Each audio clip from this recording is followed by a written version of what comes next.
dit, ah, cette fois-ci, les larrés, vous allez nous laver les pieds parce que vous nous dites que nous avons des chics. C'est une réalité. Ça veut dire que lorsqu'on dit des petits mots comme ça, ça rentre, ça entretient la haine, ça entretient la violence. Mais si ces mots-là sont constitués comme étant des atteintes ou des injures à caractère tribal ou à caractère je ne sais pas quoi, vous verrez que nous allons devenir civils facilement.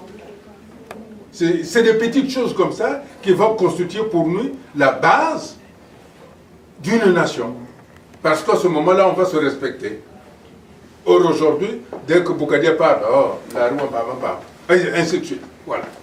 Voilà comment ça se passe. Et il n'y a pas de respect. Et c'est la seule façon où nous pourrons arriver de ce qu'on entend, tout sauf. C'est ça. Donc, je crois, c'est à nous, c'est à vous, qui êtes à l'étranger, qui vivez avec une expérience extraordinaire d'intégration dans une culture qui n'est pas la vôtre, mais qui en avait fait la vôtre avec une certaine identité. C'est cette expérience-là que nous devons transposer avec nos valeurs nous-mêmes. Et pour terminer sur cette question, il y a aussi la perversion des mœurs. Certaines mœurs se sont acceptées dans une contrée. Ces mêmes mœurs ne sont pas acceptées dans d'autres contrées, mais elles les imposent. Et ça aussi, ce sont des situations qui entretiennent une certaine distance. Alors, comment doit-on faire? Est-ce que nous devons faire comme aux États-Unis où il y a une constitution énorme comme ça, où tout est codifié? Pourquoi pas? Comme ça, chacun de nous doit étudier chez les uns. Ah non, chez les autres, ça se fait, mais chez moi, ça ne se fait pas. Donc, quand tu es là-bas, tu le fais. Quand tu arrives là-bas, ça ne se fait pas. Si tu le fais, tu es puni. C'est aussi une façon d'avoir petit à petit une culture, une identité nationale. Mais pour l'instant, nous n'avons pas d'identité nationale. Nous avons, au fond de nous-mêmes, et si même nous ne le disons pas, nous sommes d'abord ce que nous sommes, c'est-à-dire le fils du coin. Personne au Congo ne se déclare d'abord congolais. Il se déclare d'abord de chez lui, et puis il devient congolais parce qu'il se trouve dans une communauté. Mais quand il est avec lui-même, il n'est jamais congolais. Un Américain reste d'abord un Américain. Et ensuite, il est de Minnesota, c'est ça, hein? C'est le Minnesota. Et puis d'autres, ils sont ainsi de suite. Mais nous, il est difficile d'être congolais et de dire « Ah non, je suis d'abord Larry, et puis les autres on verra. » Voilà. Excusez-moi. Non, c'est bon, il a dit c'est bon. C'est bon. Oui, doyen, médical. Merci. D'abord, pouvez-vous faire grâce de ce que vous levez tout le temps, vous pouvez toujours rester assis, nous nous entendrons. Il n'y a pas de problème. Bon, mon problème c'est, vous êtes venu depuis le 6 le 4. Ah, depuis le 4 mars. Vous avez eu des entretiens ici, vous avez pris des décisions, etc. Est-ce que vous pouvez nous dire à peu près, pouvez nous nous donner une aperture sur ce que vous avez traité, ce que vous avez retenu et qui peut nous intéresser? Ça c'est. Je voulais venir à une deuxième question, je vois que je peux rien dire. Il y en a d'autres qui veulent. Non, allez-y. Non, je poserai le temps. Plus tard. Je suis arrivé effectivement le 4. J'ai mon équipe de travail qui est ici, constituée essentiellement par des Américains d'origine. Il y a des Américains congolais, mais des autochtones, entre guillemets, je peux dire. Donc, qui ont préparé pour moi ce déplacement pour venir parler de la conférence internationale au niveau du Congrès, au niveau du Sénat et au niveau du département d'État et de certaines administrations américaines. Donc j'ai exposé, d'ailleurs j'étais surpris de me voir, heureux et attristé aussi, Et il ne comprenait pas exactement ce qui s'était passé sur mon arrestation.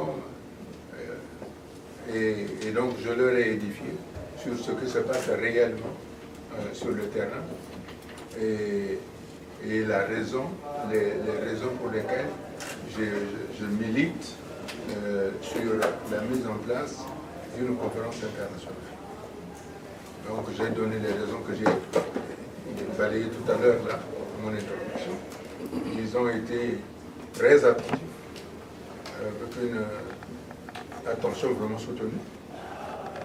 J'ai également dit que pour M. Sassou étant coutumier au changement de constitution à tout bout de champ, que pour éviter qu'il nous change la constitution pour imposer son fils, parce que la constitution qu'il a imposée derrière, on dit que pour être président, il faut être né de père et de mère congolais. Or, M. Christelle Denis est de mère de RDC. Mais d'ici là, comment va-t-il faire pour l'imposer comme président si ce n'est par un changement de constitution? Donc ce sont ces raisons que j'ai évoquées, que j'ai soulignées, en disant que l'intérêt de la conférence internationale aurait pour but donc d'anticiper tout changement de constitution de la part de M. Sassou. Voilà.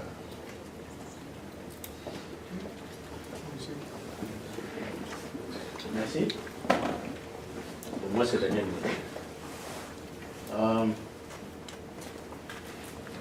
Je ne sais même pas par où commencer parce que lorsqu'on a devant nous le problème du Congo, c'est tellement vaste, c'est tellement grand, j'allais même dire c'est tellement nombreux qu'on ne sait pas exactement par où commencer. Mais on peut déjà dire que les problèmes du Congo sont connus de tout le monde. La conférence nationale a fait le point de la situation du Congo, politique, économique, sociale et culturelle. Tout le monde est au courant, le rapport existe. Tout le monde a suivi ça en direct. Au sortir de la conférence nationale, on a bien commencé. Les élections sont bien passées, le président a été élu, les institutions mises en place.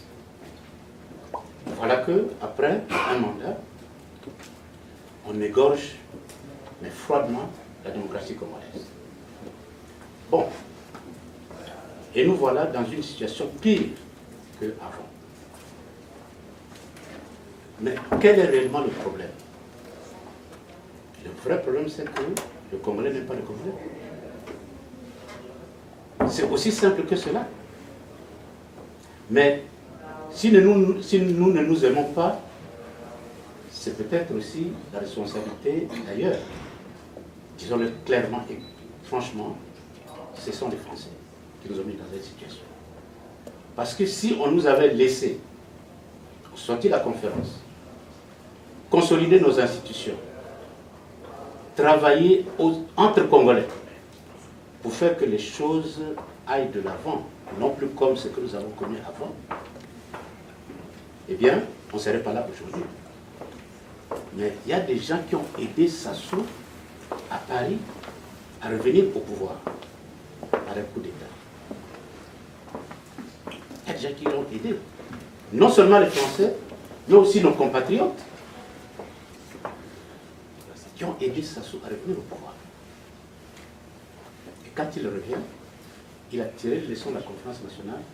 Il fait pire que ce qui avait été fait avant. Mais il faut aussi souligner que le Congo a connu de bons moments. Les Congolais ont travaillé ensemble entre eux. Les Congolais sont épousés entre eux. Tu pouvais aller au nord, y rester, y vivre, travailler sans problème. Nos frères du nord pouvaient aller au sud, travailler, se marier sans problème. Quand tu arrivais au Congo, sorti de formation, mais les gens qui t'accueillaient, ce n'était pas nécessairement tes propres compatriotes. Moi qui vous parle, j'ai été accueilli par Père son âme, le doyen hollandais, Jérôme. Il ne me connaît pas. Ce n'est pas mon frère, ce n'est pas mon oncle. Mais il m'a accueilli et il m'a engagé dans l'administration congolaise sans qu'il me connaisse. Le seul instrument que j'avais en main, c'est un document que j'ai rapporté de ma formation. Il a lu, il m'a dit, je t'engage tout de suite. Il m'a pris et on a bien travaillé. Mais j'ai travaillé avec des collègues aussi bien du Nord que du Sud. On était en bonne intelligence, sans problème. Mais voilà qu'une situation arrive. Bon, tout le monde sait ce qui se passe. Mais je vous répète que les problèmes du Congo sont connus. Aussi bien par les Congolais eux-mêmes que par la communauté internationale, parce que beaucoup d'entre eux sont représentés à Brazzaville par des ambassades qui connaissent bien la situation, qui discutent avec le peuple et avec les autorités congolaises. L'ONU dont vous parlez, ils connaissent. L'FMI, la Banque mondiale, ils connaissent. Bon, moi je pense que le problème est à notre niveau, nous Congolais. Comment faire pour que le Congo change? Moi je crois qu'il y a deux solutions. La première, et vous savez tous que le régime actuel a instrumentalisé l'armée, tribalisé les institutions. Comment faire pour que ça change? Mais soulignons aussi une chose. Tout le monde, qu'il soit du Nord, ils ne sont pas tous d'accord avec ce que fait Sassou.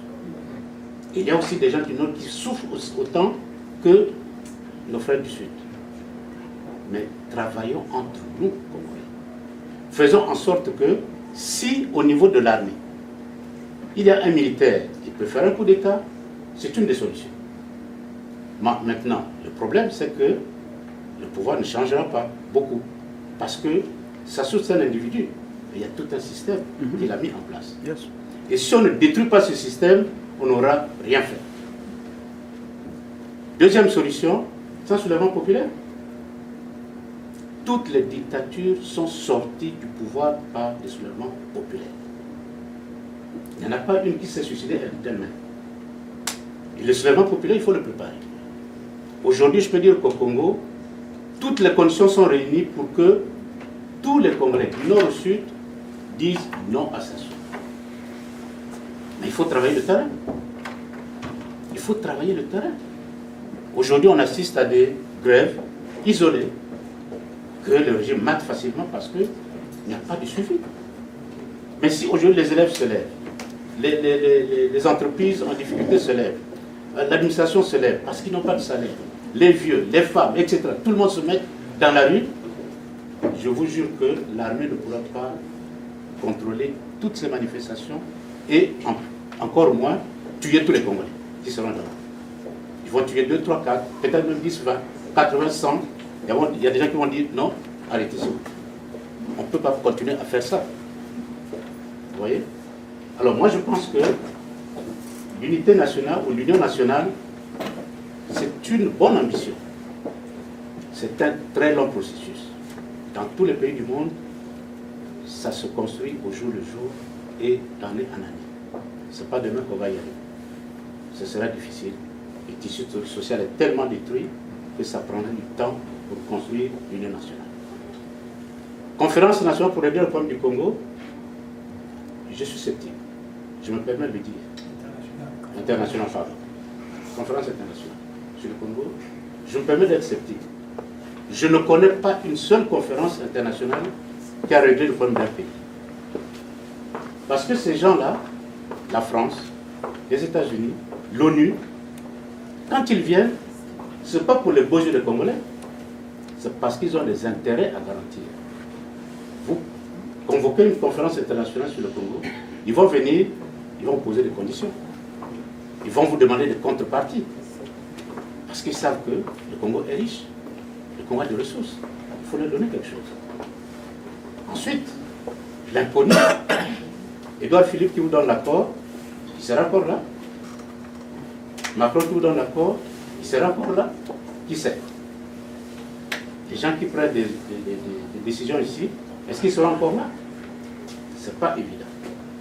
Mais moi je dis, je crois qu'il faut que les Congolais se parlent entre eux. En France, moi quand j'entends, je lis, je regarde, Joël Boukadié qui fait son discours, qui a des idées, qui a des propositions.